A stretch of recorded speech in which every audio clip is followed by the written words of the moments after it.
On the flight back with Susan to finalize our divorce, we both ended up crashing. Before the crash, she said, "If I could do it over, I'd marry Nick. He's the one who makes life feel alive." When I opened my eyes again, I was back to the day I proposed to her. She dropped the flowers in her hand and ran towards Nick in the crowd, hugging him tightly. She said, "Nick, I want to marry you."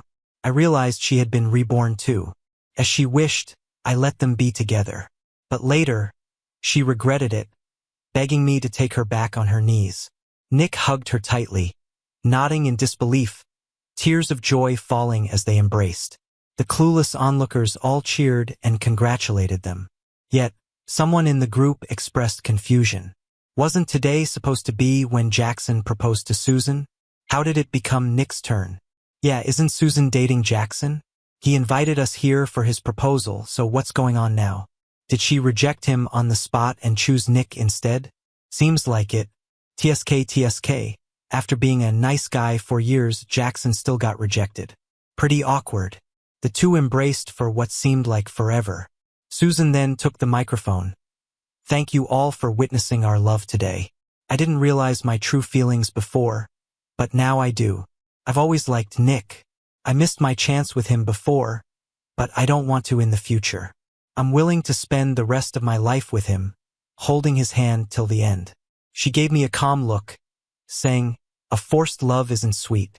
We were a mistake. I hope we can part ways peacefully, without entangling each other anymore." The ringing in my ears from the explosion faded, and I was back on the day I was going to propose to Susan in the previous life. Looking at Susan in front of me and recalling her last words about choosing Nick if given another chance, I knew she was reborn too. Her eyes now had the same look as when she was 38 in the last life. Cold and rational, her years in business lending her a mature and steady aura. But right now, we had just graduated from college and had been dating for 4 years. We had once said we'd get married after graduating, stepping into the next phase of life. So, I chose Valentine's Day to inform all our friends, arranging for a giant flower display on the playground to propose to her. Actually, Nick had something to do with this proposal. Nick was a year ahead, the lead singer of a band, sunny, handsome, bold, and carefree. He fell for Susan at the welcome party and kept approaching her, gifting her breakfast and presents, and creating moments for the two of them to be alone. Even knowing about me, he'd still say, "Well, you're not married yet. Life should be bold. When you meet someone you like, you should go for it. How will you know who's right if you don't try?" Susan always gave him the cold shoulder, but Nick continued to stick by her cheerfully. Frustrated, Susan hinted at me to propose, so Nick would realize she wanted to marry me and would never choose him. In the last life, when I proposed to Susan, Nick stood in the front row, wearing a suit and tie, holding a bunch of roses, enthusiastically and flamboyantly shouting to Susan, "Have you really thought it through? If you accept his proposal, we'll never have a chance to be together. I'm asking you for the last time. Do you want to be with me?" In the previous life, Susan decisively said, "My husband for life will only be Jackson. I only love Jackson. I hope you won't bother us anymore." But now, she called our relationship a mistake and asked me not to cling to it.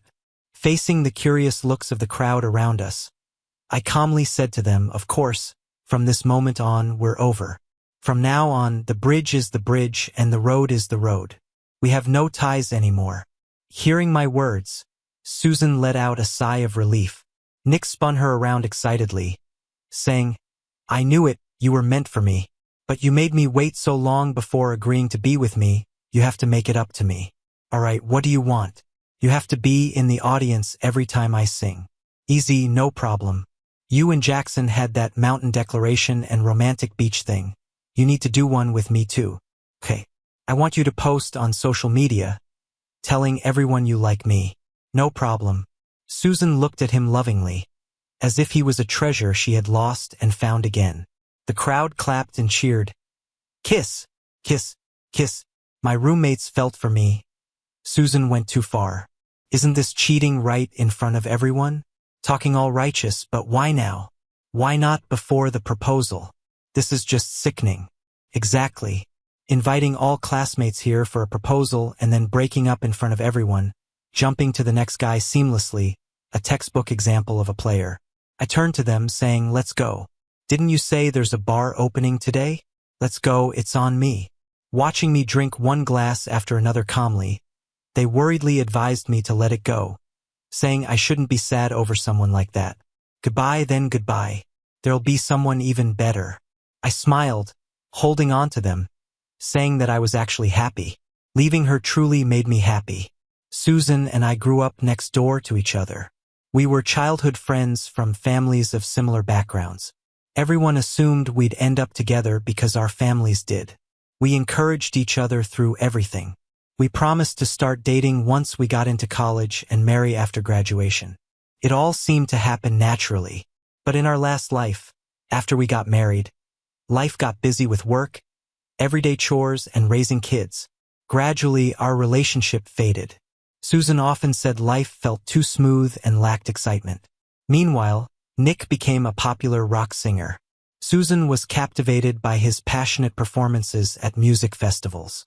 She'd watch his videos for ages over and over again. Eventually, she found excuses to get close to him. Nick believed in living in the moment, wasn't interested in marriage, and had a revolving door of girlfriends. She pursued him intentionally, and they ended up having several encounters. When I found out, I confronted her.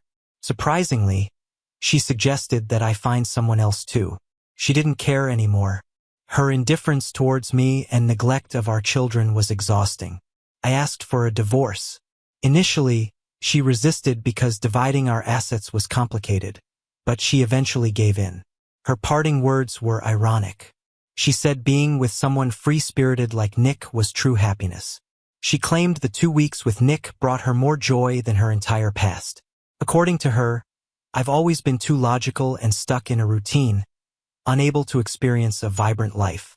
I realized I hadn't seen how naive she really was. She thought she knew the secret to life, but without a solid foundation, all that carefree living was like a castle made of sand, ready to blow away with the wind. I drank too much and headed to the restroom. I passed a room with a slightly open door and heard someone ask, "Susan, what you did today was unexpected. I heard you and Jackson grew up together. You don't like him anymore?" Susan exhaled a smoke ring and replied, "Yeah, we grew up together, our families set us up. I thought I liked him, but it's just the bond of friendship. His rational nature seemed boring and annoying over time. Who do you really like?" Someone teased. Susan pulled Nick close. "It's Nick, of course." Just then, someone bumped into me and pushed the door open. Everyone inside turned silent. Susan flicked ash from her cigarette and frowned at me. "We agreed to break up. You're not going to cling on, right? Why are you here?" Watching her deftly smoke, I wondered when she'd picked up the habit. But it wasn't my concern anymore. Nick leaned in and kissed her dramatically, claiming his territory. "I always said you never know until the end. Susan chose me now. You're not going to try to win her back, are you?" Susan patted Nick on the back, assuring him, even if he begged, I'd never go back. I laughed, realizing how well suited they were in their narcissism. "Don't worry, I'm just passing by. I'm not one to revisit the past." As I turned away, I caught Susan's momentarily dark expression. All the feelings from our past were gone. Seeing them together didn't stir any emotions. Then I collided with a soft figure. I instinctively held the person's shoulders. She wore a strap dress, and her smooth skin felt like it shocked me. I quickly pulled my hands back. It was Molly. Molly, from City A, matching my age, had been studying abroad, just returned to take over her family business. In the club's flickering light, she wore a stunning red dress. Her fair skin and striking face were hard to miss. She looked up slightly, realizing she'd stumbled against me. Embarrassed, she stepped back and apologized. From the room, another voice came, "Jackson's a good guy, Susan. You sure you don't regret it? How many times do I need to say it? His boring, dull nature irritates me. Can I ask something personal? Did you two, do it?" Susan laughed. "He's so reserved, waiting for an engagement. Boring and stiff." Nick piped up, "If you proposed tonight, were you going to give him your first? Oh, don't be mad. It didn't happen. Let's celebrate. Come home with me tonight?" That's what I'm talking about. Your first should be mine. Molly, smiling, met my eyes. With cheeks flushed from alcohol, she softly asked, I heard you broke up? Are you single now? I nodded, ready to leave. Molly wobbled again, almost falling, and I caught her. You okay? She leaned against my chest, shook her head, and suddenly threw up. Sorry. Her dress, my clothes were a mess. Molly, looking a bit embarrassed, said, Sorry, I drank a little too much. I sighed lightly. No worries. Where's your friend? I can take you there. She slumped against me, saying she came alone and asked me to help her get a room upstairs, saying going home like this wasn't an option. I frowned, thinking. It was late and she was a girl, drunk now. We had business dealings with Molly's family. After a bit of thought, I picked her up and headed upstairs. I stopped a passing waiter, slipped him a tip, and asked him to find someone to clean up the mess. Before she went to freshen up, I asked her for her clothing and shoe sizes. She looked at me surprised. I said, Your dress is not wearable anymore. I'll get someone to buy some clothes for you. She gave a gentle smile, told me her sizes, and I quickly noted them down to place an order. Around this time, my roommate called, saying the dormitory would soon close, and I needed to head back. I quickly explained the situation, asking them to head back without me and that I'd get a hotel room. Molly soon finished washing up and walked out, surprising me in just a bathrobe. Despite having no makeup on, her skin was flawless and radiant, with her striking features still stunning. I couldn't bring myself to watch as droplets trickled down her collarbone and hurriedly went into the bathroom. Once I quickly tidied up and stepped out, the delivery guy had already dropped off the clothes. I handed them to her, telling her it was late and she could rest here. She asked what I'd do. I said the school dorm was locked, so I'd get another room downstairs. She looked at me and said she checked while I was in the shower, but the hotel was fully booked. I was astonished, wondering how that could be. She chuckled and asked, Do you really not know it's Valentine's Day today? I suddenly remembered, awkwardly hitting my forehead. I offered her the room, planning to catch a cab home. But she grabbed my sleeve, looking at me with those innocent, clear eyes, and softly said, It's too late today. This room has a double bed. You can stay too. After a pause, she added, I mean, you don't have a girlfriend, and I don't have a boyfriend, unless you're worried I'd do something to you? I immediately replied, Of course not. I'm just worried about your reputation. She laughed casually and joked, Neither of us is married, so what's the big deal? At worst, we pretend to be a couple. You're handsome, so I'm not losing out. I hesitated, and she continued, I'm really not in a great mood today. We were high school classmates. Could you at least keep me company? I'm a bit scared alone. The plea in her eyes softened me. Checking the time on my phone, it was indeed too late, and going home meant facing questions from my parents about the proposal. So we ended up with a bed each. Suddenly, I remembered that in the past, she never married, yet the business empire thrived under her leadership. There were always rumors she wasn't into men, though who really knew? Once the lights were out, my senses sharpened. Trying to relax and close my eyes, I was suddenly aware of subtle erotic sounds from elsewhere, and the fact that this hotel was fully booked for Valentine's Day dawned on me. Then, a gentle voice softly asked, Are you asleep? No, I replied. I heard some rustling, and a soft, warm body snuggled up to mine. I tried to move her away, but she wrapped her legs around mine, hugging my waist. Nervously swallowing, I asked, Molly, are you drunk? She breathed softly in my ear. I'm very clear-headed. I've never had a boyfriend. My first time is still intact. Want to try? My mind went blank. Do you realize what you're saying? I asked. She caressed me, saying, I'm serious. I like you and want to be your girlfriend. Would you give it a shot? I tensed up. I just broke up today, not ready for anything new. Her lips brushed against my neck, then let me wait in line. When you feel ready, look for me first, okay? I'm really into you. Can we just give it a shot? Under the influence of alcohol, the sounds from next door, and the caressing, igniting sparks on my skin, I was on edge. Are you sure you want to date me? I asked. She reaffirmed, I'm sure. I rolled over, taking initiative. Gently kissing her, I reassured her, "Then let's try it. Be my girlfriend, and I'll grow to like you." She closed her arms around my neck, agreeing softly. Okay. We spent the night together. The next morning, I gazed at her lovely face in my arms and felt a bit of regret about my impulsiveness. Yet, as clarity returned, I realized I didn't dislike her. I even admired her candidness and bluntness. When she woke up, her eyes momentarily dazed but then shyly covered her face with the blanket upon remembering last night. Seeing she wasn't upset, I felt relief. Holding her hand, I earnestly asked, "Molly, we might have both been tipsy, but were you serious when you said you like me?" She pulled down the blanket, looking at me seriously. "Of course I meant it. Honestly, I liked you back in high school, but you were into Susan, so I never dared to say anything. When I heard about your failed proposal yesterday, a part of me was secretly glad. I found out you were at the bar, so I came." Stunned, I hadn't expected her to have an unspoken crush on me all these years. She looked at me, her eyes a mix of shyness and determination. "I like you. Last night was consensual on my part. I know you're not into me, so I won't cling to you. Don't worry." Seeing her resolve made my heart race a bit.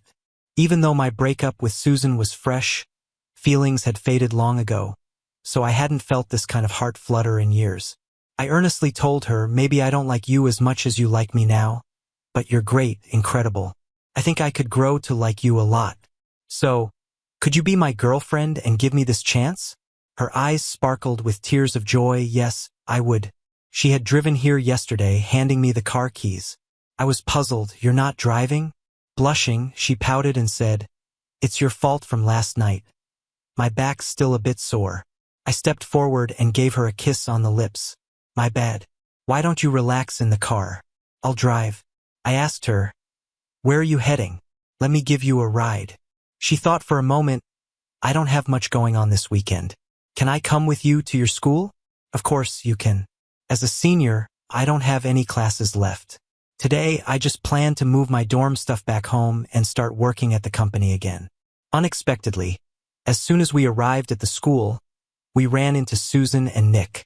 Holding Molly's hand, I nodded at them and kept walking, but Susan stopped me.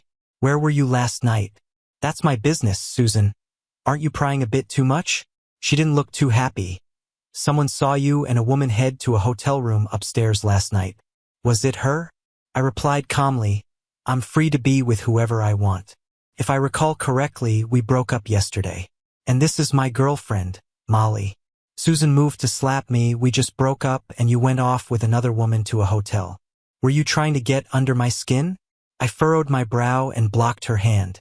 "You've got it wrong.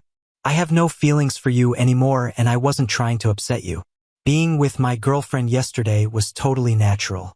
Please watch what you say in the future and avoid causing misunderstandings with my girlfriend and your boyfriend." Nick's face changed when he heard that, freeing his arm from Susan. "He can go to a hotel with whoever he wants. Why do you care so much? Are you really still hung up on him?" Susan shot me a fierce look but pulled Nick's arm consolingly. "I was just concerned as a neighbor. My feelings for you are genuine. My heart is only for you. That's why I chose you in front of everyone yesterday." Susan smirked at me. "Don't get it twisted. I broke up with you yesterday because I was worried you'd hang on to me and spiral into bad habits trying to upset me with someone else. As long as you're not, it's fine." I gave a cold laugh. "People shouldn't be so full of themselves. You're not the only woman out there. You've moved on, and naturally I will have a new girlfriend too." Ignoring her furrowed brows, I took Molly by the hand and left, getting too full of herself and having double standards. Just because Nick chased her for 2 years, does she think she's irresistible? Molly's eyes were sparkling as she looked at me. "Did you call me your girlfriend?" Looking at her eyes full of me, "It seems like she really likes me." I tweaked her nose. "Yeah, I said I'd be responsible for you. Besides, you're beautiful, smart, capable, and have such a great personality. It's hard not to like you." I kissed the back of her hand. "I'm starting to like you a bit now, and I'll keep liking you more." She joyfully jumped into my arms. "I'm so happy. You have no idea how long I've been waiting for this day." I gently stroked her hair, feeling the fire of love reignite in my heart. The drama around the Valentine's Day proposal on campus slowly faded. Susan and Nick's fans grew in number. He rode a bicycle with her through campus, feeling the summer breeze, just like the leads in a campus romance drama. They kissed on a hilltop, swearing to love each other forever. They sped through the streets on a motorcycle at night, feeling the thrill of speed. They sang loudly by the sea at night, experiencing the freedom of life. They tattooed each other's initials on their waists, expressing their intense love. By now, Nick had gained some followers on social media for his singing. Plus, he often shared couple photos and videos, along with passionate love captions, attracting quite an audience. Many people said they were a perfect match, like a pair from a novel. And as Susan had hoped in her past life, she finally had a vibrant and carefree youth. When Susan posted a picture with Nick on her social media, both families got the full scoop on everything. Mom and Dad were furious. I could only say it's better to clear these things up now than to cheat after marriage. Besides, I feel nothing for Susan now. I told them not to worry about it. And I've got a new girlfriend now. Mom looked at me approvingly. You're always so rational. It's good you could handle this well. By the way, who's the girlfriend? Do I know her? When can I meet her? I said I'd check with my girlfriend first. Dad pondered. Looks like we'll need a new partner for that project. I kept silent. In my past life, Susan and I were dating, so our businesses always considered each other first for collaborations. That project was given to Susan back then, but I knew she wasn't the best fit. It was just that I didn't want to let the opportunity slip away from family ties. Plus, it made our families closer. But in this life, since becoming a family is off the table, we should only consider which partnership brings the most benefits.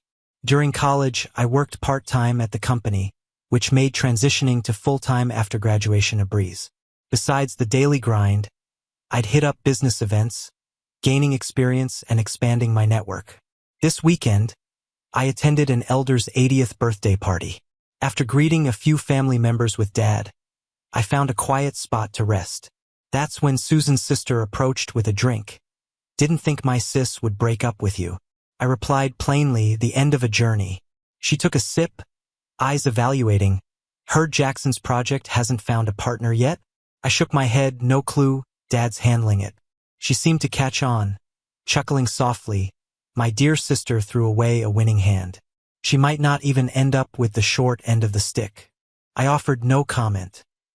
She looked at me with a playful smile and said, You know, I'm only 2 years older than you. If you're looking for an alliance, we could work together. What do you think? I politely declined, mentioning I already had a girlfriend and said I wanted to be alone for a while to get her to leave. Nearby, I heard a teasing voice. Our Mr. Jackson is quite popular. I turned to see Molly, looking stunning in her off-the-shoulder gown, with her red lips and fair skin. She caught my eye. No matter how popular I am, I'm yours, I said. She laughed mischievously, wrapping her arm around my shoulder. Good realization. Boyfriend. I held her hand tightly. Her skin was fair and her mesmerizing eyes shone brightly. She was beautiful. Susan, on the other hand, was more of a cool beauty. Seeing me staring at her, Molly asked, puzzled, Why are you staring? Something on my face? I leaned closer to her ear and whispered, You're just too beautiful to look away from. I find myself liking you more each day. Her face turned red, but she confidently said, Then you better keep liking me more and more. Of course. She bit her lip nervously. Susan's sister mentioned marriage alliance with your family. What do you think? I raised my eyebrow, teasing her. I'm gonna marry my girlfriend, of course. Besides, our family doesn't need an alliance for me to run the company well. Or are you saying you just want to date but not marry me? She stomped her foot in a hurry. Of course not. I'm saying if you want an alliance, you could choose me. My family's just as good as Susan's. I looked at her seriously. I said I want to marry you because I like you, not for some alliance deal. In wealthy families, marriages often make families closer, collaborate more, and help business growth. But it comes with a risk. Benefits bring people together, but they can also tear them apart. I know my abilities. Even without an alliance, I can manage the company just fine. Molly squeezed my hand tighter. I knew I didn't like the wrong person. Just as I was about to say something else, I heard whispers from a distance. Looking over, I realized Susan had arrived, bringing Nick along. They both were still in their biker gear, sticking out among the sea of formal suits and dresses. Susan's father was whispering something angrily to her. Nick seemed carefree, holding Susan's arm and glancing around. "Are you hungry? Didn't you just have fried noodles?" Susan led Nick in. "I've never been to a fancy party. I want to see if rich people's food is really that good." "All right, whatever you want." They acted all lovey-dovey as if no one else was around. Nick picked up a snack, snapped a selfie, then came over to us, circling around with a baked treat. "You rich folks sure like to make a thing of birthdays." "Huh? Suit and gowns just to say happy birthday." Someone nearby couldn't hold back.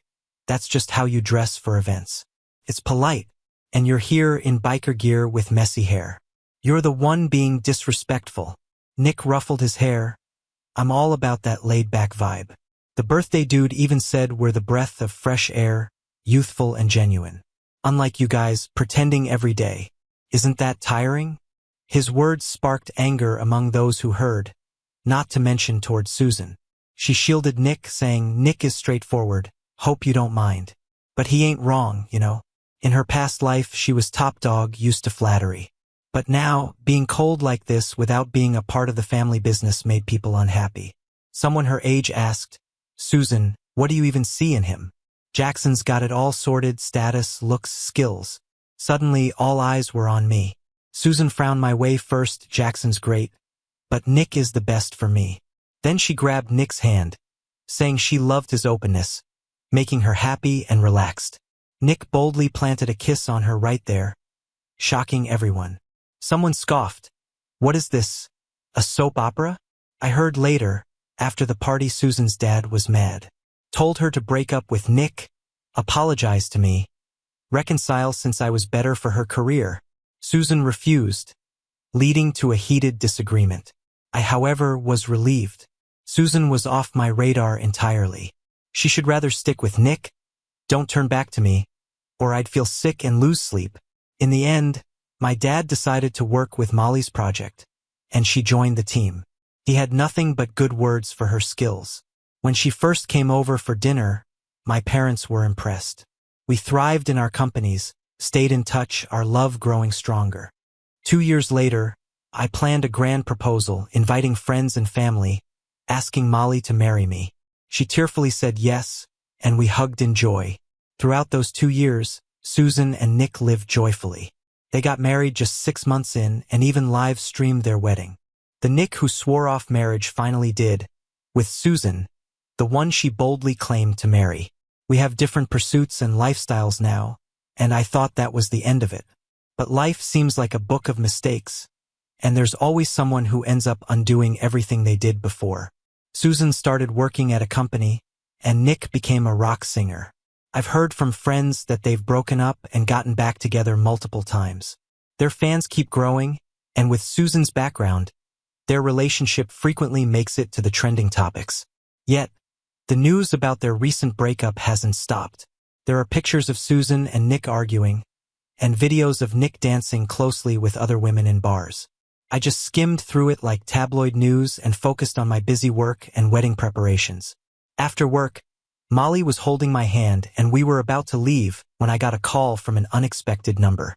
As I answered, I was told to look to the side, not far away. Susan was standing there with her phone, looking at me. Molly gripped my hand tightly, and I gently reassured her. "Give me a second, it's probably work-related. I'll be right back." Being in the same circle, I've met Susan a few times, mostly at work events. She lightly kissed my forehead, almost marking her territory, which made me chuckle. When I approached Susan, I caught a strong smell of smoke. I gave her a neutral look. "Susan, work stuff is better talked about during office hours." She forced a slight smile. "How have you been lately?" I raised my eyebrows. "Pretty good." She didn't seem to want to talk about work, so I was ready to say goodbye and leave. But she lit another cigarette. "I'm not doing so well." I frowned at her, And only from her opening up did I learn that since she started working, she's had less time for Nick. Yet, Nick continued his carefree lifestyle, constantly partying with friends and sometimes getting close to other women. Naturally, this led to Susan questioning him, and their arguments became more frequent. Nick argued Susan wasn't there for him, while Susan believed he didn't understand the pressure she felt to support a family. Nick shrugged it off, saying live for the moment, questioning the need to earn so much money. Susan liked a free and passionate life but desired financial comfort too. Back at school, family support was a safety net, but now, as a graduate, she had to earn for herself. Susan has one older sister and two younger brothers. Two are illegitimate, but recognized by the family. The internal struggle is intense. In the past life, with support from my family, she gained significant control in her family business. This time around, without my help, even with the memories of a past life, her situation isn't great. She gave a sardonic laugh. I was just too frustrated. Thought I'd find someone to talk to and ended up here. Do you think I've failed? I replied calmly, everyone has their path. Success or failure depends on how you see it. How you're doing now isn't my concern. I've got a fiancé. Maybe find someone else next time for a chat. Susan stared at me, seemingly wanting to continue, but I interrupted her. My fiancé's waiting. I'm leaving. Bye. A month before our wedding, news broke about Nick getting drunk and booking a room with someone. Details were all over social media, and people were buzzing. Susan was caught by reporters at her office entrance, looking utterly worn out. Their questions were sharp, and during a live broadcast, she flung a microphone before pushing through the crowd. I skimmed this news and moved on to policy updates. I then got a call from the main person in that live stream. Her breathing was heavy. Jackson, I regret everything.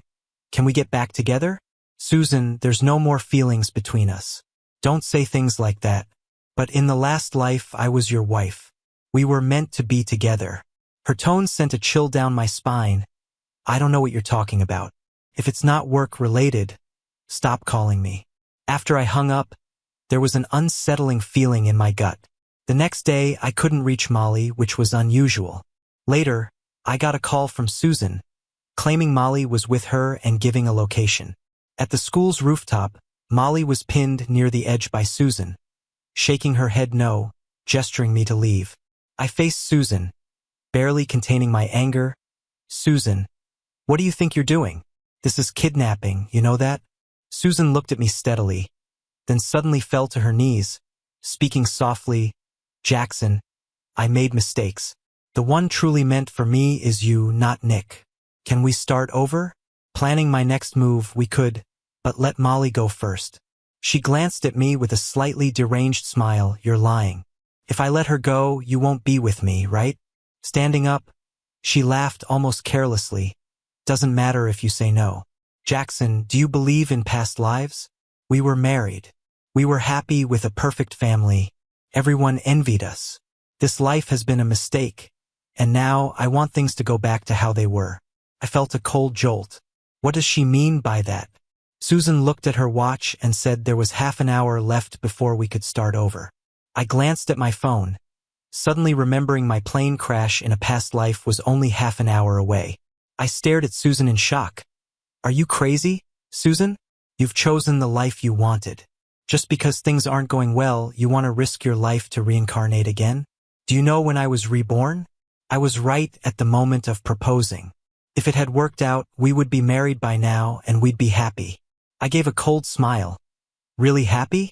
Even if you were with me, you'd probably still be thinking about Nick, wouldn't you? Her eyes had a wild look. But not this time. This time we'll go back to the beginning and start over. I promise we'll have a good life together. I calmed myself, switched places with Molly, and Susan threw down a syringe for me to inject myself with. She said it would just make me weak, otherwise, she'd have no chance against my strength. I took a deep breath and injected it into my body. Slowly walking towards her, unsure what I had just put into my body, I felt my strength fading. Susan finally pushed Molly aside, grabbed my hand, eyes both tender and wild. 10 more minutes and we can jump together and start fresh. The police burst out from behind the door and freed Molly. Then Nick rushed in. Susan, I knew you still had feelings for Jackson. What now? Are you trying to die together? Susan glanced at Nick and sneered. Looking back now, the time with you seemed fun but was actually pretty boring. It was just drinking and partying, nothing meaningful. Nick laughed bitterly. Then you should have broken up. Saying it's boring now, but weren't you the wildest back then? Now that you're tired of it, it's no fun anymore? I really regret marrying you. If I could do it over, I'd stay far away. Susan nodded. Exactly why I want to start over. She checked the time and murmured, "Time's up." I was shocked. Susan, even if we do it over, I still wouldn't choose you. She laughed loudly. That's not up to you. With that, she pushed me off, following right after. Luckily, I had called the police beforehand. They used a drone to check the rooftop and set up safety measures and an ambulance below. We landed on a safety cushion. Susan cursed like crazy. You bastards? Who asked you to save me? Why save me?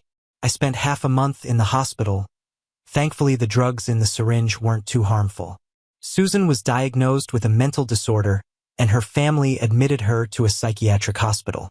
Nick caused a scene at Susan's house, demanding a divorce, which was eventually arranged by their families. 2 weeks later, Molly and I had our wedding as planned. Later, we had 2 kids. One took her last name, the other mine. We walked hand in hand through the years. Those who give their heart receive the same in return.